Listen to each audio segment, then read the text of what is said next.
al capítulo 1, algunos versículos que hemos venido estudiando.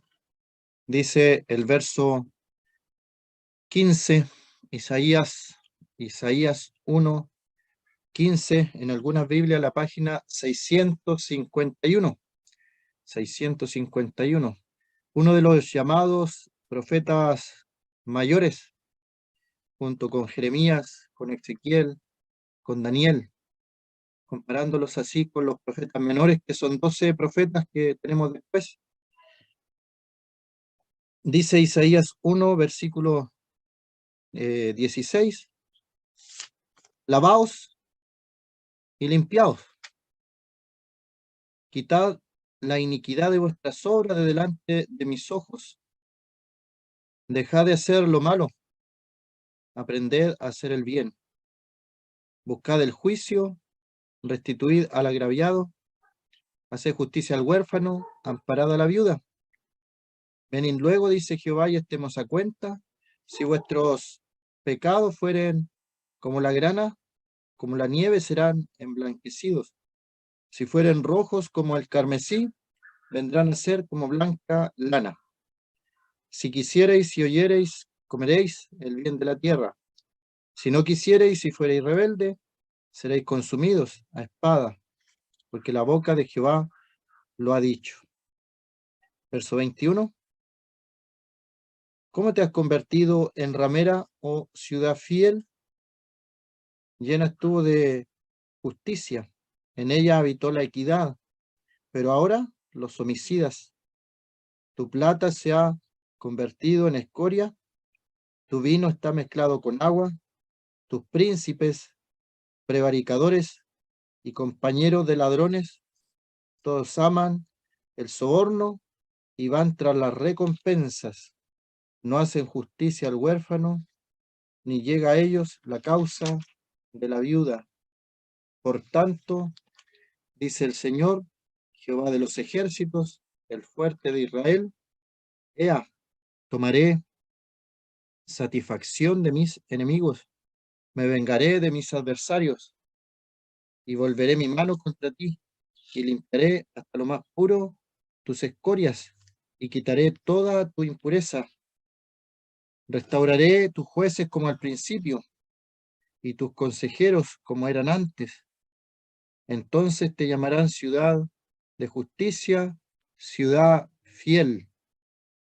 Sión será rescatada con juicio, y los convertidos de ella con justicia.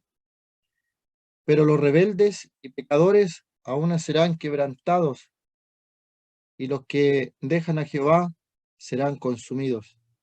Entonces os avergonzarán las encinas que amastes, y os afrentarán los huertos que escogistes, porque seréis como encina a la que se le cae la hoja, y como huerto al que le faltan las aguas, y el fuerte será como estopa, y lo que hizo como centella, y ambos serán encendidos juntamente, y no habrá quien apague.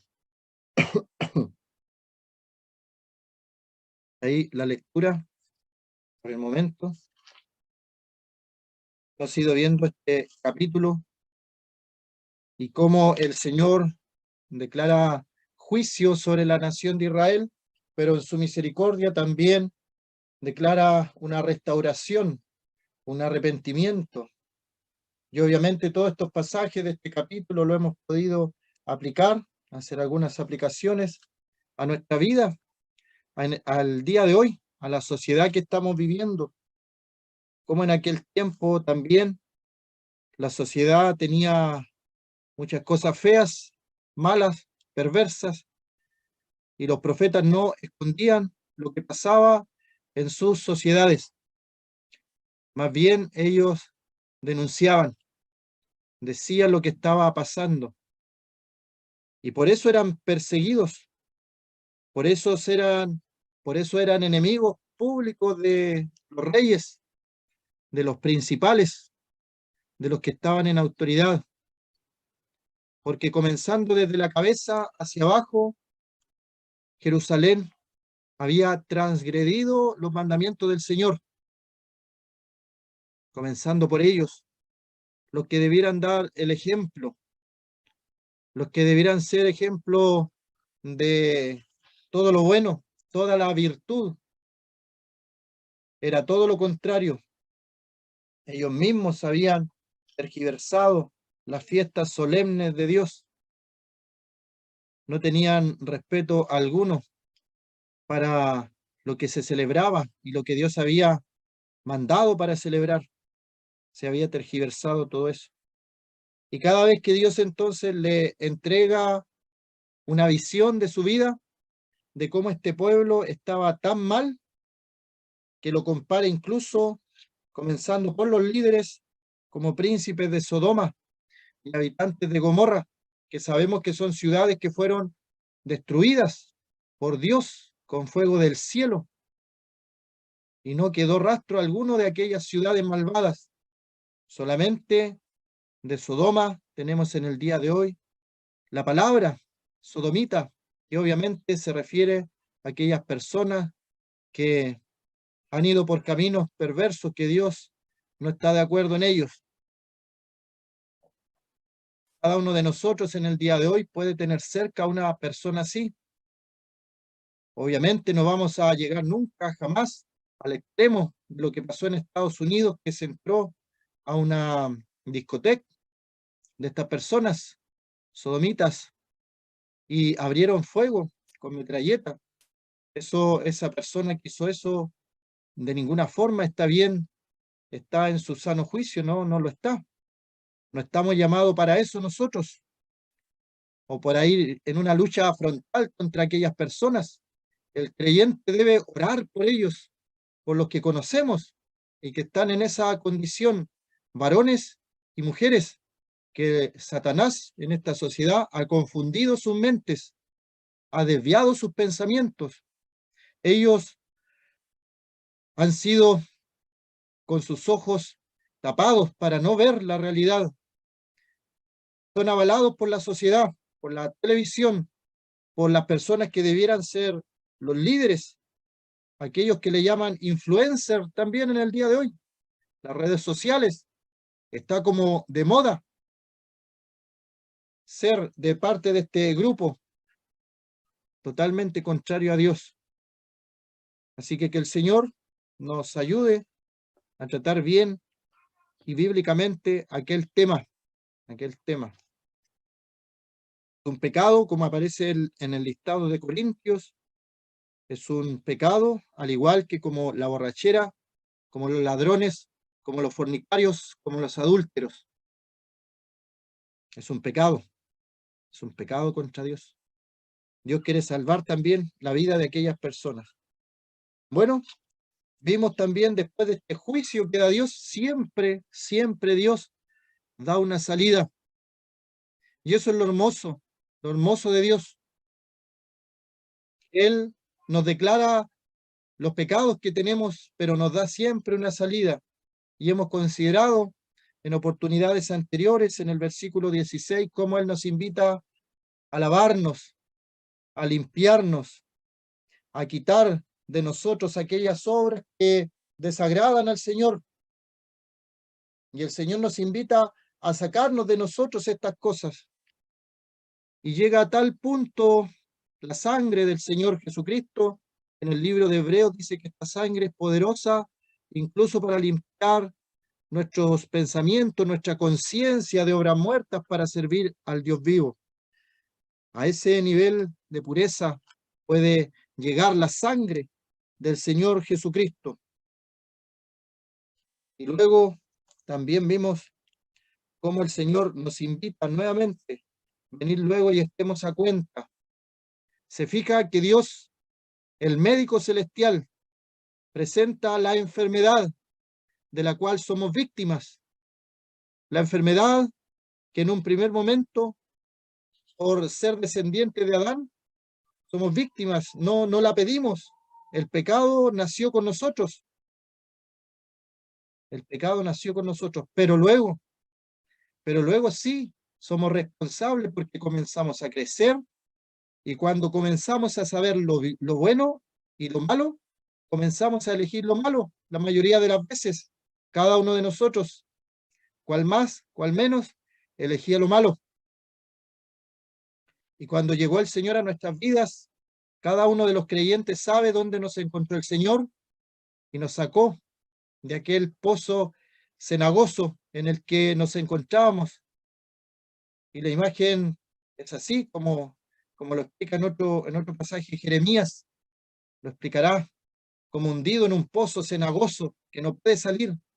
Así nos sentíamos algunos en el momento de nuestra conversión, cuando el Señor se mostró en nuestra vida y clamamos a Él, pedimos a Él por salvación, por perdón de pecados, por no ir a ese lugar de condenación llamado infierno, lago de fuego.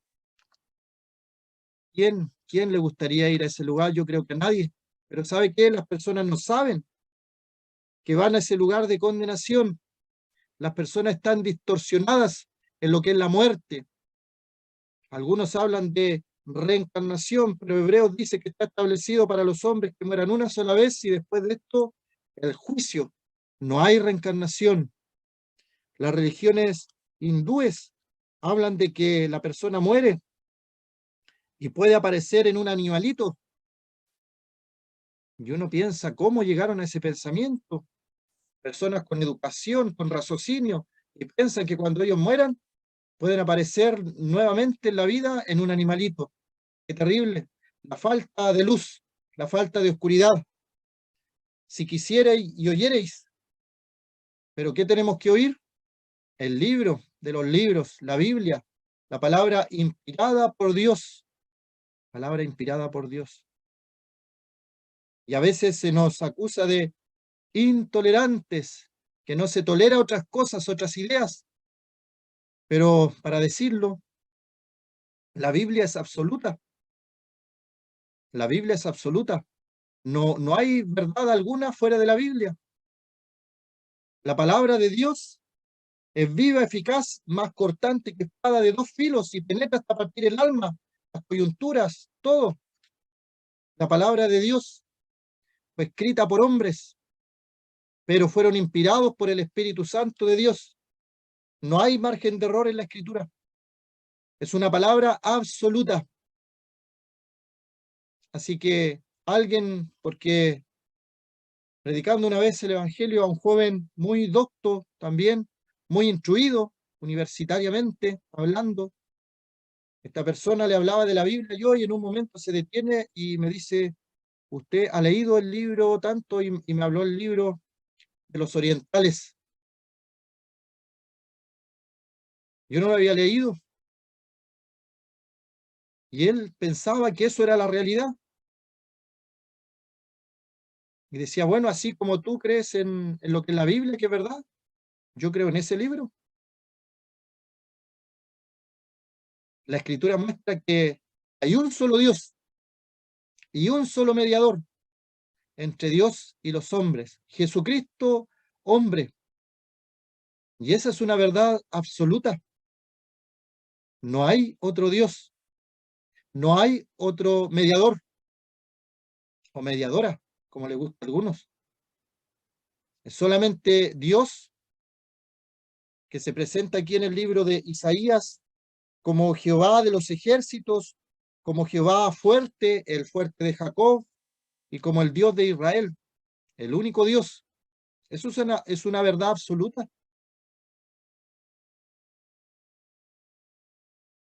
Y por eso, si quisiereis y oyereis, dice, si ustedes quieren y oyen, comerán del bien de la tierra.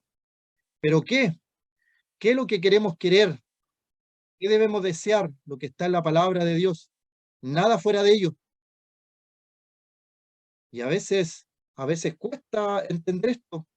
Por eso es que nuestra mente tiene que irse lavando, purificando. Lo hemos visto en otras oportunidades. El Espíritu Santo va purificando nuestra mente, que en un tiempo pasado creíamos en la evolución, que el hombre viene del mono, pero Dios va limpiando, lavando esa mente y mostrando a través de la palabra que somos una creación especial, única, con un propósito. Pero el verso 20 habla de los rebeldes. Y se fija que en todos los versículos que hemos leído en este capítulo 1, el Señor como el médico celestial muestra la enfermedad, una enfermedad de muerte que es el pecado. Luego muestra la medicina, que si nos acercamos a Dios, entonces vamos a ser sanados. Si nos limpiamos, vamos a ser sanados. Si lavamos nuestros pecados, vamos a ser sanados de esta enfermedad. Siempre Él muestra la enfermedad y muestra la medicina. Ese es el evangelio que se debiera predicar. La enfermedad y luego la buena noticia. Lo digo porque he escuchado algunas predicaciones, o que se les llama predicaciones del evangelio, que no son predicaciones del evangelio. Y puede personas también uno escuchar decir que son cristianos porque el Señor sanó su matrimonio. Son cristianos porque Dios les dio trabajo. Son cristianos porque Dios les sanó de una enfermedad incurable. Nada de eso tiene que ver con la salvación. La salvación del hombre se experimenta a través de la persona única del Señor Jesucristo. Si nos acercamos a Él, nos va a ir bien y todo va a andar mejor en nuestra vida espiritual. Y podemos tener enfermedades, problemas y situaciones terribles, pero todavía vamos a estar bien con Dios y vamos a tener paz con Dios.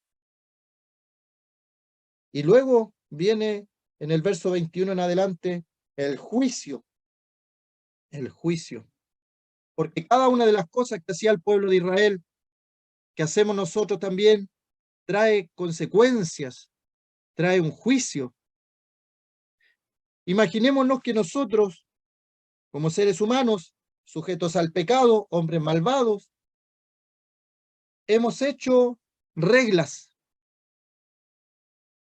hemos constituido reglamentos en la sociedad, y la persona que rompe esos reglamentos, ya sea leyes del tránsito, leyes de convivencia, tiene una consecuencia si la rompe. Tiene que pagar una multa o tiene que pagar con cárcel.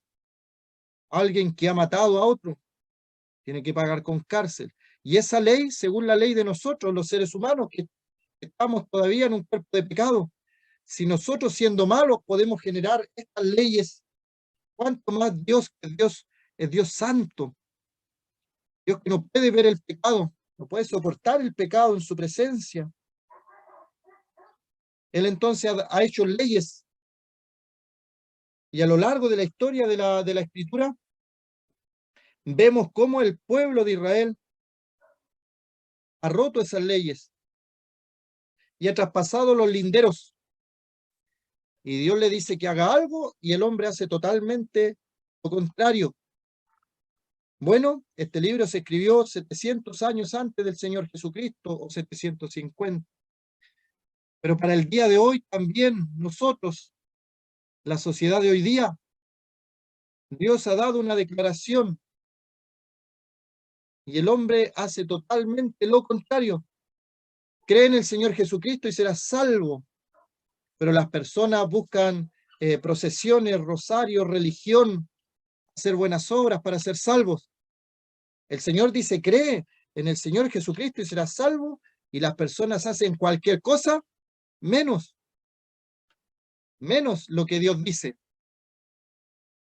El hombre en el día de hoy celebra, como veíamos, fiestas, entre comillas, religiosas que Dios nunca mandó. Y leía un escritor que decía, si Dios hubiera mandado a celebrar aquellas fiestas, nadie las celebraría, porque así es el hombre. El corazón del hombre desde su juventud está pensando de continuo solamente el mal. Y vimos esta ciudad, Jerusalén, cómo se convirtió en una ramera, una ciudad fiel. Y son las vidas también, podemos aplicarlo a las vidas de cada uno de nosotros que nos rebelamos contra Dios. Dios tiene el mejor propósito para nosotros, pero siempre nos desviamos de ese propósito. Cada cual se apartó por su camino. Somos como ovejas descarriadas. Y lo más sorprendente es que a veces tenemos tanta claridad de cuál es el camino, el propósito en el cual Dios nos quiere encaminar, y lo rechazamos. no queremos caminar aquel camino que Dios nos presenta. Efesios nos habla de obras también que Dios ha preparado para que andemos por ellas, pero a veces con los ojos espirituales vemos estas obras y no las realizamos. Así que todo lo bonito, todo lo hermoso se convierte en algo feo, horrible, delante de la presencia del Señor. Y los que debieran dar el ejemplo, los príncipes, se habían transformado en prevaricadores. Y vimos esa palabra, la prevaricación, la persona que a conciencia, sabiendo lo que tiene que hacer, sabiendo que hay leyes que tiene que cumplir, sabiendo que hay mandamientos y ordenanzas que tenemos que cumplir, no la hacemos, traspasamos el lindero antiguo. Eso es la prevaricación. Una persona que sabe lo que es bueno y no lo hace, y hace algo totalmente distinto. Y bueno, vimos todas las maldades de estos príncipes. Y en el verso 24, ahora el Señor habla de las consecuencias. ¿Se fija? Usemos de nuevo la figura del médico. La figura del médico. Si alguien va al médico y le detecta una enfermedad incurable y le dice que la solución es solamente seguir este tratamiento o, en su defecto, operarse. Bueno, el paciente tiene la decisión, tiene la opción. ¿Acepto lo que me está diciendo el médico? ¿Me someto al tratamiento? ¿Me someto a la operación? ¿O no le hago caso y me voy? Porque hay personas que lo hacen. Se van. Bueno, me quedan 3 meses, los vivo y no me quedo encerrado en un hospital. Y aprovecho esos 3 meses. Bueno, el mensaje en el día de hoy es que pueden ocurrir 2 eventos, lo hemos mencionado, la muerte, que puede llegar en cualquier momento, y el arrebatamiento de la iglesia, que también puede llegar en cualquier momento. Por tanto, dice el Señor, el soberano, el que hace como quiere, con quien quiere y cuando Él quiere, el Señor. Esa es la relación. En el Nuevo Testamento se utiliza la palabra Señor y se utiliza la palabra siervo. Que no, la palabra siervo no suena tan feo como esclavo, pero esa es la palabra. El Señor, el amo y el esclavo somos nosotros, los siervos. Pero muchas veces no nos comportamos como siervos o no queremos comportarnos así. ¿Se acuerda cuando Pedro recibe una ordenanza después de una visión? Pedro mata y come, y Pedro dice, no, Señor. Contradictorio. Está reconociendo que Jesús es el Señor, el amo, soberano sobre su vida, pero le dice, no, Señor. Y a veces nosotros también somos así. Que el Señor nos ayude a entender que el hecho de que sea el Señor de nuestra vida es que cuando veamos un mandamiento es para que lo cumplamos. No cumplir solamente los mandamientos que me gustan, los que me convienen, o los que no me hacen daño alguno a mi carne. Alguien puede decir, bueno, yo dejé todo pecado, pero la persona a veces no había tenido muchos vicios ni nada, ni muchos pecados. Diferente es cuando el Señor ha salvado a alguien del pozo cenagoso, de donde estaba encadenado con los vicios de este mundo. Y luego que viene al Señor, tiene que dejar todo eso atrás. Y el Señor tiene que romper aquellas cadenas que lo atan a este mundo y liberar este cuerpo, esta carne que nos amarra, nos sujeta a este mundo. Es terrible eso, que como creyente arrastremos cadenas de pecados, de cosas, del viejo hombre. En el libro de Corintios aparece Pablo hablándole a los corintios, dice que esto erais algunos de todos aquellos pecados que menciona él. Esto erais algunos, mas ya habéis sido lavados, purificados. Es que hay una vida antes y una vida después de conocer al Señor.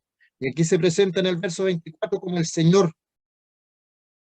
Por tanto, dice el Señor, en la palabra del Señor, en la autoridad máxima, en materia de fe, en materia de doctrina, en la palabra del Señor.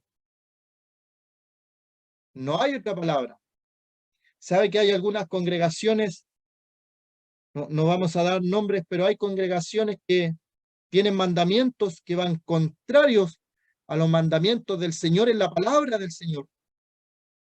Entonces puede darse el caso que alguien diga, bueno, acá no lo hacemos así porque está dentro de los estatutos de la congregación, pero ponen el estatuto de aquella congregación sobre la palabra del Señor. Pero aquí cuando dice, por tanto, dice el Señor, no se puede contradecir. A veces no nos gustan las palabras, a veces nos incomodan. Qué terrible cuando nos incomoda ese mandamiento que nos incomoda, pero está allí. Que el Señor nos ayude a reconocer y que nos ayude en nuestra debilidad. El fuerte de Israel, el poderoso de Israel, ese es el Dios que adoramos, poderoso de Israel. Y a veces, como los israelitas, vemos a estos gigantes que se levantan en nuestra sociedad como gigantes, usando el ejemplo de David y Goliat. Todo el ejército de Israel viendo al gigante, al filisteo, al tremendo hombre que infundía miedo a las huestes de Israel. Pero David, un jovencito, se enfrentó. David no estaba viendo al gigante, estaba viendo al poderoso de Israel, al fuerte de Israel, al vencedor en batalla, al que liberó con mano fuerte y poderosa al pueblo de Israel de la esclavitud de Egipto. Y a veces nosotros nos enfrentamos a problemas y los vemos gigantescos, porque estamos nuestra vista, nuestra visión enfocada en el problema, en la enfermedad, en la situación adversa que nos ha ocurrido. Pero si ponemos nuestra mirada, nuestra fe en el Dios que tenemos, que es un Dios grande, es un Dios fuerte, el problema se hace pequeño. El diagnóstico que ha lapidado nuestra vida, nuestra salud, se hace pequeño y podemos pensar que el Dios fuerte de Israel puede cambiar ese diagnóstico y cuando el doctor abra la carpeta y diga, bueno, aquí dice que usted tiene esta enfermedad, pero yo no lo veo así, lo veo más sano de lo que dice esta carpeta, es porque el poderoso de Israel puede hacer cosas portentosas, lo hace, pero a veces nosotros no confiamos, no creemos, falta nuestra fe, oramos pero sin fe, oramos pero le agregamos duda a nuestra oración. El poderoso de Israel sacó al pueblo de Egipto de la esclavitud y no lo sacó con las manos vacías. Los egipcios querían que se fueran tan luego que les dieron sus alhajas, sus joyas, su oro. Se fueron a manos llenas. Quisieron pan en el desierto, el Señor les dio pan todos los días, el maná. Querían carne, el Señor les proveyó carne en el desierto. Agua les proveyó agua de la roca. El poderoso de Israel. Nadie puede detener a nuestro Dios, nada ni nadie. Estaba profetizado que el pueblo de Israel, por ejemplo, naciera como nación en su tierra, sobre los montes de Sión, en un día. Y se cumplió. Pasadito los 70 años va a cumplir Israel, la nación de Israel, un pueblo allí, porque el tiempo de Dios, lo dijo así, es el fuerte de Israel. Lo que él dice se cumple. Pero el hombre, ¿cómo se presenta el hombre? Como rebelde y como enemigo. Y el Señor entonces, esa palabra que aparece allí como Ea, dos letras, podríamos leerla también como un ay, como un ay. Tomaré satisfacción de mis enemigos, me vengaré de mis adversarios. Y podemos hacernos una pregunta entonces, ¿es Dios un Dios vengador? ¿Se venga Dios? Porque la palabra la podemos asociar a algo malo. La venganza del Señor, la venganza de Dios. Dios ayudaba al pueblo de Israel. Lo he dicho, lo sacó del pueblo de Egipto. ¿Y qué pasó con los egipcios? Los persiguieron a los israelitas. Y cuando Dios abrió el mar rojo, otro milagro, otro portentoso milagro, se abrió el mar rojo. Hay teólogos liberales que dicen que se refiere a otra cosa, que es figurativo. Se abrió el mar rojo, dice allí la palabra, y lo creemos. Y aunque no hubieran pruebas arqueológicas, que las hay, lo creemos. Lo creímos antes que hubieran pruebas arqueológicas. Y si no las hubiera, igual creemos que dice que Dios abrió el mar. A veces muestran las películas una imagen así, no muestran cómo fue en realidad. Dice que toda la noche, durante toda la noche, un viento de oriente estuvo soplando allí y abrió el mar como en seco y caminaban en seco. No fue solamente abrir el mar, dejó en seco esa pasada. El poderoso de Israel, el fuerte de Israel. Y luego que quisieron pasar los egipcios, se cerró, cayeron las aguas, estaban como muros, a los lados eran muros. Podríamos pensar en aquellos tremendos acuarios que crea el hombre. Los israelitas cruzaron allí con paredes al lado y lado de mar. Bueno, en el día de hoy se ha encontrado donde dice la escritura que pasaron los israelitas en el fondo del mar rojo, carros de egipcios, carros egipcios. Así que Dios tiene enemigos. Los pueblos que eran enemigos de Israel pasaban a ser enemigos de Dios. Los pueblos que eran enemigos de Abraham pasaban a ser enemigos de Dios. Hay una bendición allí al pueblo de Israel. Los que bendicen a Israel son bendecidos por Dios y los que maldicen a Israel son maldecidos por Dios. Así que esto de la venganza, tenemos varios textos que hablan de eso y vamos a leer en uno de los profetas menores en el libro de Nahum, capítulo 1, verso 2, solamente lo voy a leer. Dice, visión de Nahum, de Elcos, Jehová es Dios celoso, verso 2, Nahum 1:2.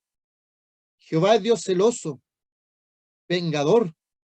Jehová es vengador y lleno de indignación. Se venga de sus adversarios y guarda enojo para sus enemigos. Había escuchado estos textos. La verdad es que a veces no los escuchamos.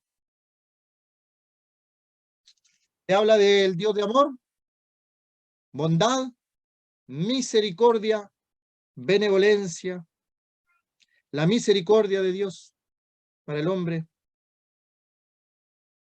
pero se deja de lado estos otros atributos de Dios. Es un Dios celoso, es un Dios vengador, es un Dios lleno de indignación. Se fija que la cristiandad no toma mucho en cuenta estos versículos. Dios te ama y todos dicen amén. Dios es bueno, quiere lo mejor para ti. Amén, dicen las personas. Dios es fuego consumidor, dice otro texto. Jehová es Dios celoso. no tendrá por inocente al culpable. A ella no a todos les gusta mucho eso. Jehová es un padre disciplinador. Al hijo que ama, castiga. No nos gusta hablar mucho de eso. Todo bien, todo favorable. Pero hermanos, cuando nuestros caminos no son conformes a lo que Dios quiere para nuestra vida, obviamente está dentro de sus atributos también como padre el disciplinar a sus hijos que ama. Y por el amor que nos tiene, nos disciplina. Como nuestros padres terrenales nos disciplinaban también. Y nosotros, mientras vamos creciendo, más agradecemos y más damos gracias de cómo nos disciplinaron. Cómo aquella disciplina que en un momento nos pareció terrible, hoy día la agradecemos porque nos libraron de tantas cosas. Jehová, Dios celoso, Jehová, Dios vengador, Jehová lleno de indignación, se venga de sus adversarios y guarda enojo para sus enemigos. Jehová es tardo para la ira y grande en poder, y no tendrá por inocente al culpable. Jehová muerte en la tempestad y el torbellino y las nubes son el polvo de sus pies, él amenaza el mar y lo hace secar y agosta todos los ríos. Basán fue destruido y el Carmelo y la flor del Líbano fue destruida. Los montes tiemblan delante de él. Y el Salmo dice, cuando Jehová habla, la tierra tiembla. El Señor a veces disciplina a pueblos enteros. El Señor no tiene armamento, no tiene bombas como los ejércitos humanos, pero hay volcanes que hacen erupción. Hay mares que salen y devastan pueblos completos. Hay terremotos que suceden a países que se han desviado de lo que Dios quiere. El fuego, el incendio, también.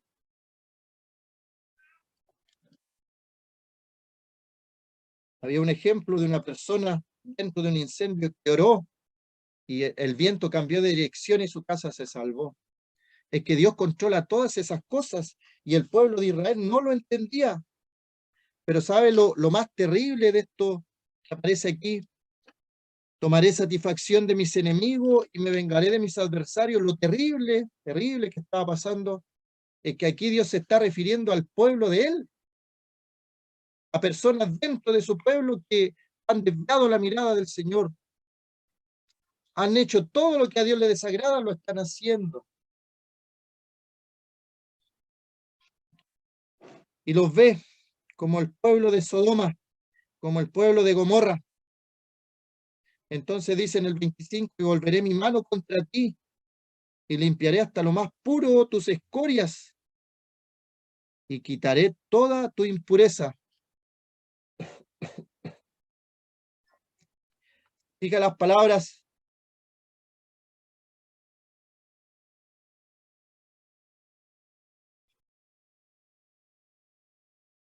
Cerca de nuestra ciudad, en Talcahuano, está Huachipato. Allí tienen unos altornos gigantescos. De ahí sacan los metales.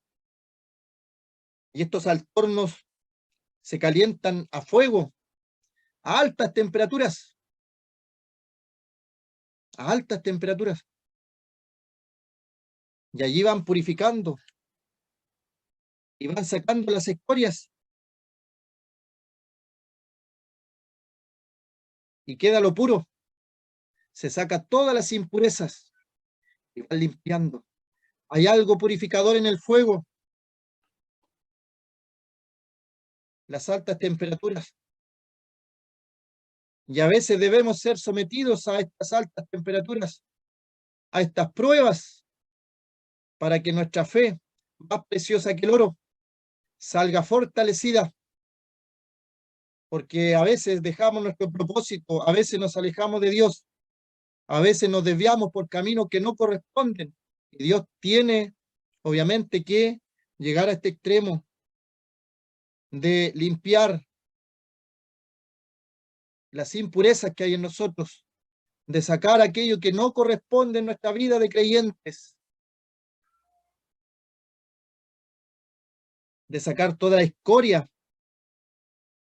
Hermano, hermana, yo sé las escorias que hay en mi vida que el Señor ha ido sacando a lo largo de los años. Y todavía queda mucho por sacar. El Señor lo va haciendo a través del Espíritu Santo, a través de la palabra de Dios. ¿Has identificado tú tus escorias, tus impurezas que tienen que limpiarte de eso? ¿O piensas que el día que dijiste soy creyente quedaste bien? El día que nos convertimos al Señor, el Señor nos salvó, el Señor escribió nuestros nombres en el libro de la vida, perdonó nuestros pecados, con su sangre nos limpió. Pero ahí fue el comienzo de la carrera. Nuestra salvación está asegurada. No perdemos nuestra salvación porque dice vida eterna. No dice vida intermitente, que soy salvo el domingo, me pierdo el lunes, me vuelvo a convertir el miércoles y me pierdo el jueves y vuelvo a convertirme el domingo. No, no, no, no, no. La salvación es eterna. La palabra en sí, la palabra eterna, significa eso, que es eterna. Pero el Señor luego de eso tiene que trabajar en nuestras vidas hasta el día de nuestra muerte o hasta que el Señor venga. Y lamentablemente hay hermanos que pasan 5, 10 años, 20 años y arrastran sus impurezas, arrastran aquellas cosas que nunca quitaron, ni las escorias de su vida. El Señor quiere quitar todo, quiere que le vemos nuestra vida a la plenitud de un varón perfecto, que al momento de nuestra muerte nos parezcamos más al Señor que cuando nos convertimos, que si el Señor viene, que estemos bien, a cuenta con el Señor, para que no nos alejemos de él avergonzados en el momento de su venida. ¿Cómo estamos, hermanos? ¿Cómo está nuestra vida? El problema del pueblo de Israel era este, que el Señor les tenía que hablar como enemigos, como enemigos. Se habían desviado tanto, siendo su pueblo, que ya Él les hablaba como enemigos. Los voy a tomar, los voy a hacer limpios, les voy a quitar sus escorias y toda su impureza, toda su impureza. El enemigo, Satanás, el diablo, ¿dónde ataca? Para contaminarnos, para que no seamos puros. Dice Pablo, me temo que como la serpiente engañó a Eva, vuestros sentidos sean engañados a la sincera fidelidad a Cristo. Y nuestros sentidos, que son 5, algunos cuentan 6, pero nuestros 5 sentidos son engañados por el enemigo. Cada uno de los sentidos es atacado por Satanás y contamina nuestra vida. Así que cada uno puede hacer el ejercicio, anotar los 5 sentidos y ver en qué estamos fallando. Nuestra audición, un sentido hermoso, podemos escuchar con nuestros oídos himnos y cánticos y alabanzas al Señor, pero también con los mismos oídos podemos escuchar chismes, música mundana o cosas que no corresponden. Nuestra boca lo mismo, lo habla el libro de Santiago. No puede ser de dos fuentes.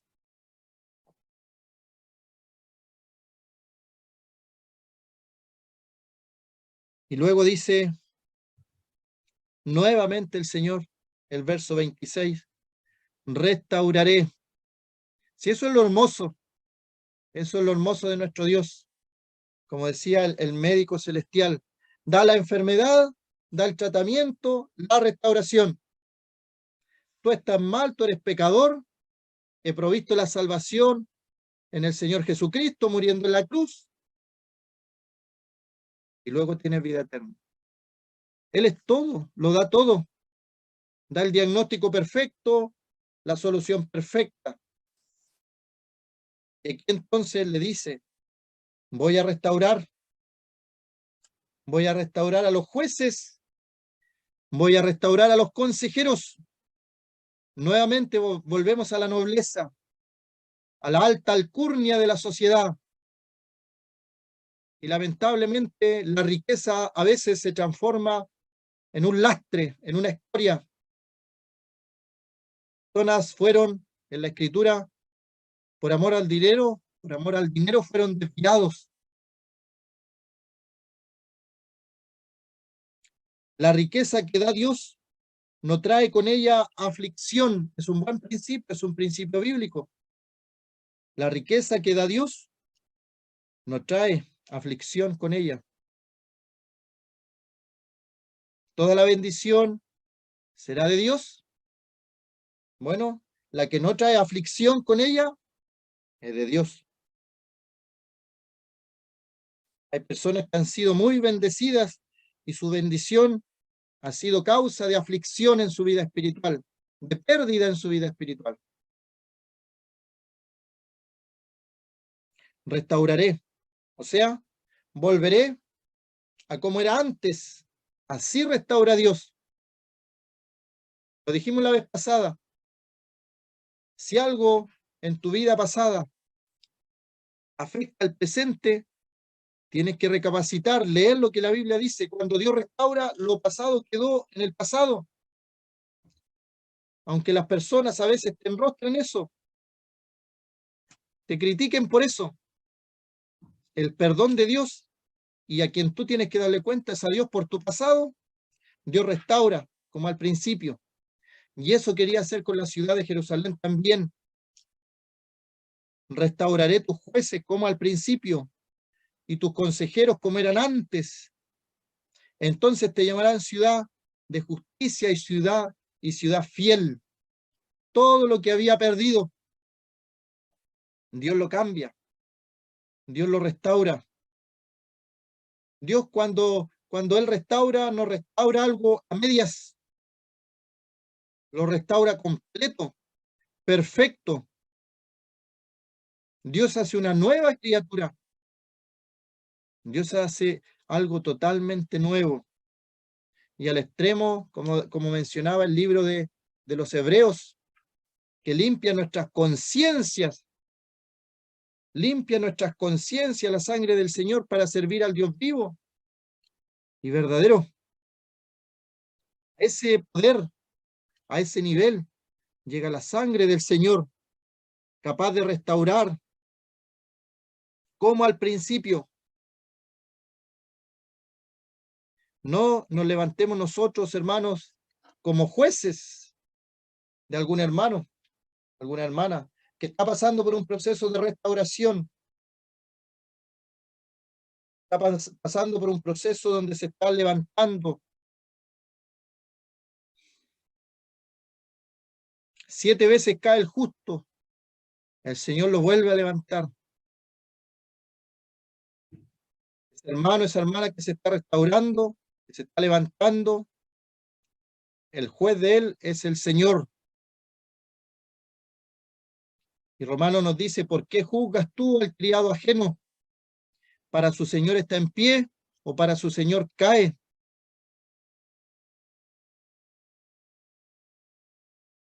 Que Dios nos libre de en algún momento nosotros levantarnos como juez, que es posible, que tengamos falta de perdón igual por algún hermano, alguna hermana que nos ha hecho daño. El Señor trabaja todo eso, son escorias en nuestra vida. El Señor, cuando entendemos todo lo que el Señor nos perdonó, a nosotros nos cuesta casi nada perdonar a quien nos ha dañado. Pero a veces tenemos que aprenderlo con la purificación, con el sacar de la historia, con el sacar de la impureza que tenemos en nuestra vida, ser elevados a altas temperaturas, para que nuestra fe, más preciosa que el oro, sea puesta allí a prueba. La restauración es completa, es perfecta. No queda rastro de esa restauración. Los mejores restauradores en el arte, por ejemplo, son aquellos que no queda indicio de que una pintura ha sido restaurada. El Señor es capaz de hacer eso. Restaura como al principio. Porque tu carrera, hermano, hermana, si has caído, si te has quedado en el camino, si te has quedado atrás, tu carrera no ha terminado. Todavía hay tiempo. El Señor viene luego, viene pronto. Somos la generación que va a tener el privilegio de ver al Señor, de escuchar las trompetas. Y a veces hacemos planes a tan futuro, pues el Señor viene tan pronto. Te queda tiempo todavía, hermano. Vuelve al Señor, vuelve al camino. El Señor te quiere restaurar como al principio. Quiere restaurar tu vida como eran antes las cosas. Él lo puede hacer. Y la ciudad, que en un momento la llamó como una ciudad infiel, ahora dice va a ser llamada ciudad de justicia. Va a volver como al principio. Va a ser llamada nuevamente ciudad fiel. Solamente el Señor puede hacer eso. Sión será rescatada con juicio y los convertidos de ella con justicia. Dios quería lo mejor para su pueblo, para su ciudad. Pero los israelitas cada cierto tiempo desobedecían, se alejaban de Dios. Pero siempre había un remanente y a través de ese remanente podían contaminar positivamente, animar a los demás, ayudar a los demás. Sión será rescatada con juicio. Y qué lamentable que esta ciudad tenía que esperar alguna derrota en la guerra para reaccionar. Tenía que esperar un desastre en su ciudad para que ellos pudieran llorar hacia el cielo y elevar una oración a Dios. Porque cuando las cosas van bien, parece que no nos acordamos de Dios. Pero cuando las cosas van mal, allí sí nos acordamos. ¿A quién otro podemos acudir sino a ti, oh Señor?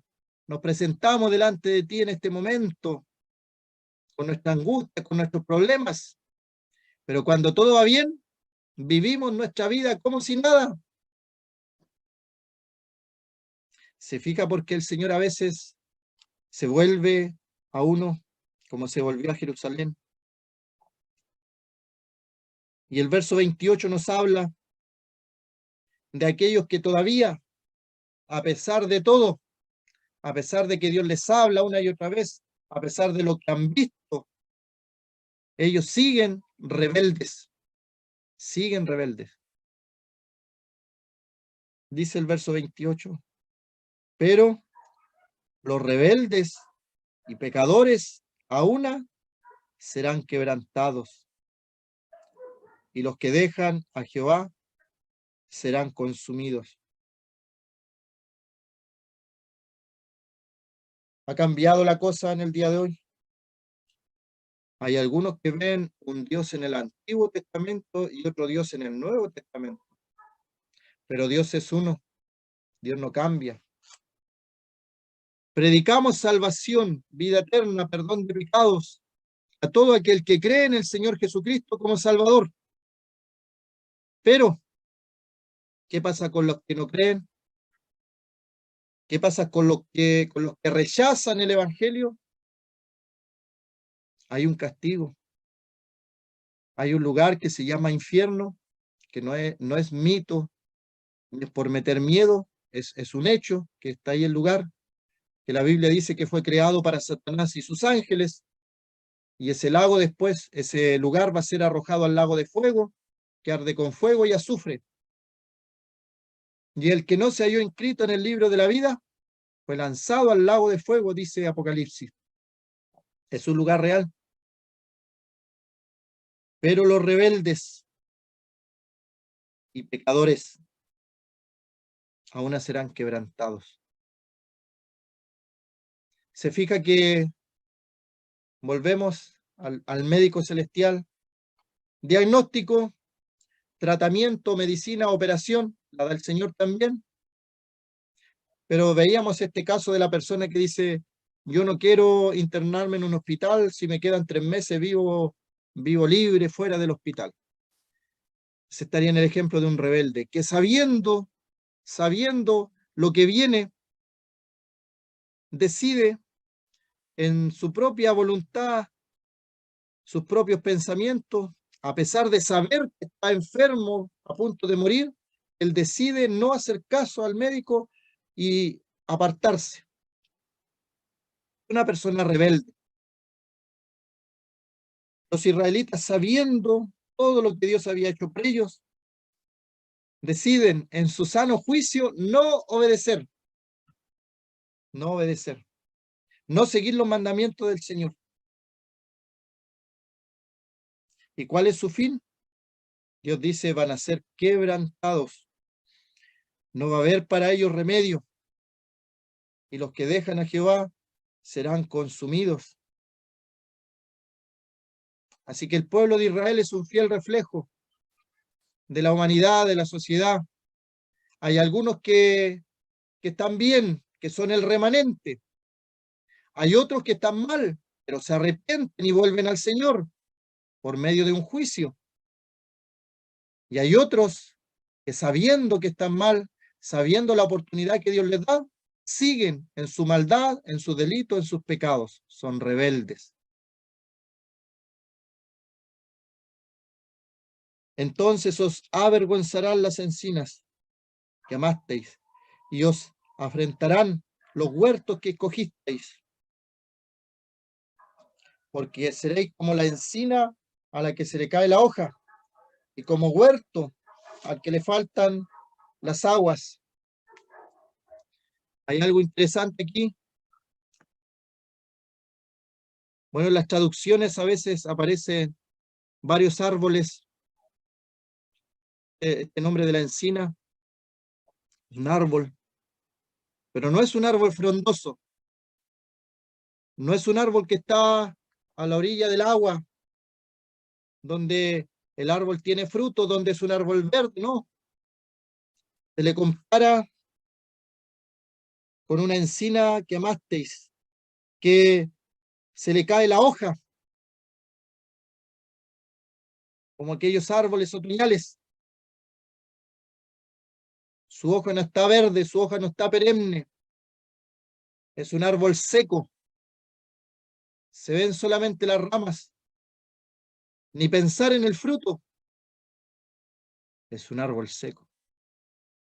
Hay algo interesante aquí, que los israelitas, uno de sus ídolos era un árbol.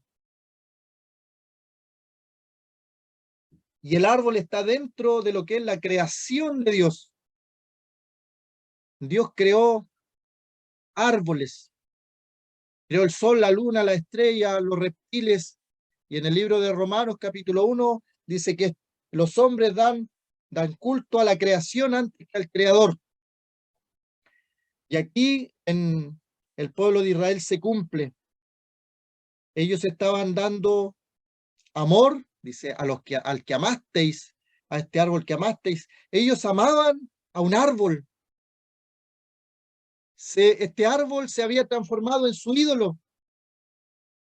El amor que tenía que ser para Dios, el Dios Todopoderoso, que los había librado, les había dado la oportunidad de nuevamente restaurarlos, como al principio. Su amor estaba en ese árbol. Y ese amor al árbol se había transformado en un ídolo.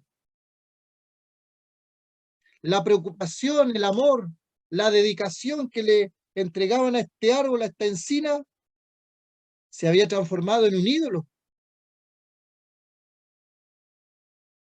Entonces dice, os avergonzarán las encinas que amasteis, este arbolito que ellos amaban, que lo idolatraban.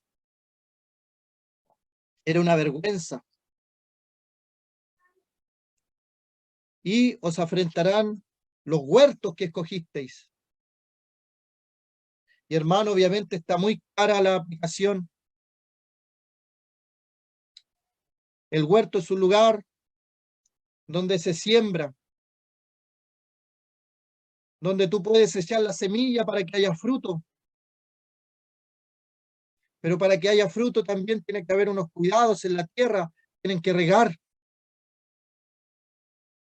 Y aquí este huerto dice, como un huerto al que le faltan las aguas. Este árbol que se había transformado en su ídolo, le faltaban las hojas, o sea, no cumplía su propósito. No era un árbol del propósito de Dios. Y este huerto que es para sembrar, para el regadío, para comer y alimentarse de ese huerto, no tenía aguas. O sea, dos cosas que le dedicaban tiempo y no tenían ningún fin, no tenían ningún propósito. En definitiva, estaban perdiendo el tiempo. Por eso digo que es muy clara la aplicación. ¿En qué estás sembrando tú? ¿Dónde van tus semillas? ¿Cuál es tu dedicación?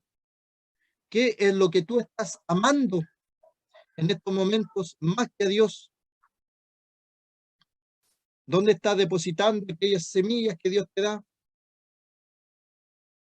El tiempo, el dinero. ¿Dónde se está sembrando? Leíamos la vez pasada, el que siembra para la carne, de la carne cosechará corrupción. El que siembra para el espíritu, obviamente va a tener vida. Pero este huerto que ellos habían escogido, que era una vergüenza, le faltaban las aguas. Y la consecuencia final, el fuerte será como estopa. Podríamos decir, el fuerte será como nada. Tu fuerza no vale de nada. Y lo que hizo como centella, ambos serán encendidos juntamente.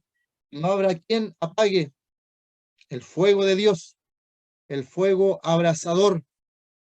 Allí vemos la figura del juicio final, que también habla del fuego. El fuego.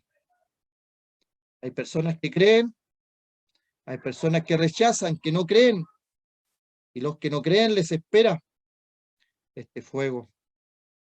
Serán como nada. La fuerza terrenal, en todo lo que tú confías, todas tus fuerzas de ahora, tú a veces confías en algo, todo eso no es nada delante de Dios.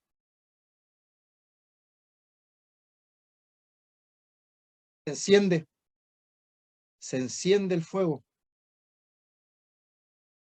Pero en la vida espiritual no habrá quien apague. Es un fuego que no se consume. Si alguien ve un incendio, obviamente todo se consume. Si alguna persona fallece en un incendio, ahí termina todo. Pero ¿sabe qué? El fuego espiritual, el fuego que habla del infierno, no se apagará. Estará por siempre, día tras día, año tras año. Y pueden pasar miles de años y solamente habrá acontecido un segundo en la eternidad. Es otro tiempo, otra forma de medir el tiempo, lo eterno. Lo mejor, obviamente, es acudir ahora para que el Señor nos ayude, es acudir ahora al Señor, cobijarnos bajo sus alas, como la gallina junta a los polluelos. El pueblo de Israel no quiso hacer esto, pero nosotros tenemos esa oportunidad de llamar a Dios Padre a través de nuestro Señor Jesucristo, de llamar al Señor Jesús como Señor, de poder orar al Señor como creyentes. Tantos privilegios. Que el Señor nos ayude a acercarnos más a Él cada día más. Señor bendiga su palabra. Hermano Pedro, ¿puede orar?